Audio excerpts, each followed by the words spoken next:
আরও একটি দুর্নীতির পরিকল্পনা করছেন, অগ্নিকুণ্ডে ফেলে দিতে চাইছেন। মমতার ঘোষণা নিয়ে বিকাশ রঞ্জনের মন্তব্য, গ্রীষ্মকালীন ছুটির জেরে বন্ধ রয়েছে সুপ্রিম কোর্ট, ফলে নিয়োগ দুর্নীতি নিয়ে রাজ্য সরকারের রিভিউ পিটিশনের শুনানি হয়নি। আর সেই আবহেই শীর্ষ আদালতের আগের নির্দেশ মেনেই পরীক্ষার কথা জানালেন। চাকরিহারা শিক্ষক শিক্ষিকাদের পরীক্ষা বসার আর্জি জানিয়েছেন তিনি। পাশাপাশি জানিয়েছেন শেষ পর্যন্ত রিভিউ পিটিশনের রায়কেই চূড়ান্ত বলে ধরা হবে। তাই দুটি বিকল্পেই কাজে লাগানোর আর্জি জানিয়েছেন মমতা। চাকরিহারাদের উদ্দেশ্যে তার বার্তা, আপাতত পরীক্ষায় বসুন তারা। রিভিউ পিটিশন যদি চাকরি থাকে তাহলে কথাই নেই। কিন্তু মমতার এই ঘোষণার প্রশ্ন তুলেছেন বিশিষ্ট আইনজীবী তথা সিপিএমের রাজ্যসভার সাংসদ বিকাশ রঞ্জন ভট্টাচার্য।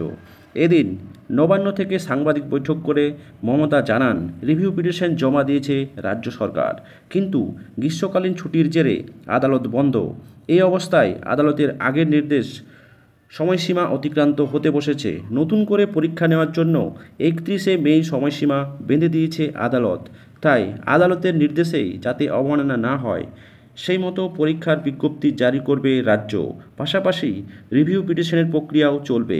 শেষ পর্যন্ত রিভিউ পিটিশন গোটা প্যানেল বাতিল করার রায় যদি পাল্টে দেয় তাই মেনে নেবে রাজ্য। কিন্তু মমতার এই ঘোষণা নিয়ে একাধিক প্রশ্ন তুলছেন বিকাশ রঞ্জন। এবিপি আনন্দে তিনি বলেছেন, বিজ্ঞপ্তি জারি করলে লড়াইটা থাকবে কোথায়? এর মানে কি আরও দুর্নীতিমূলক প্রক্রিয়ার মধ্য দিয়ে আরও দুর্নীতির আঁচ পাচ্ছেন? সুপ্রিম কোর্ট বলে দিয়েছে 31শে মে পর্যন্ত নতুন নিয়োগের বিজ্ঞপ্তি জারি করতে হবে। দুর্নীতি করেছে যারা, তারা পরীক্ষায় বসতে পারবে না, টাকা ফেরত দিতে হবে। সেই প্রক্রিয়াও তো চালু করতে হবে। পাশাপাশি সেটা না করে চাকরি গিয়েছে যাদের, তাদের চাকরি রক্ষা করবেন বলেছেন। কি করবেন উনি? আবার কি দুর্নীতি করবেন? আসলে আবার একটা পরিকল্পনা করছেন, যার মাধ্যমে বৃহত্তর মামলায় গোটা সমাজকে জড়িয়ে নিতে চাইছেন।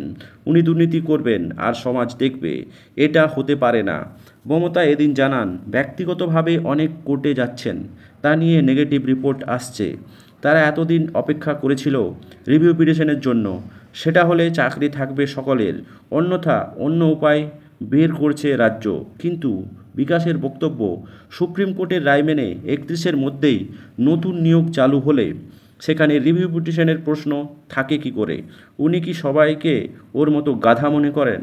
যাদের চাকরি চলে গিয়েছে, আদালত বলেছে পরীক্ষায় বসতে পারবে না, তাদের তিনি আবার বেআইনিভাবে অন্যত্রে চাকরি দেওয়াবেন। যা হচ্ছে, উনি যা ভাবছেন, উনি জ্বলন্ত অগ্নিকুণ্ডের মধ্যে পশ্চিমবঙ্গকে ফেলে দেওয়ার চেষ্টা করছেন। সত্যিকারের বিকাশ রঞ্জনের বক্তব্য নিয়ে তোলপাড় রাজ্য রাজনীতি।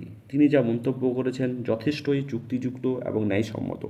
দর্শক, আপনার মতামত অবশ্যই আমাদের গ্রহণযোগ্য। আপনার সুচিন্তিত মতামত কমেন্ট বক্সে কমেন্ট করতে ভুলবেন না।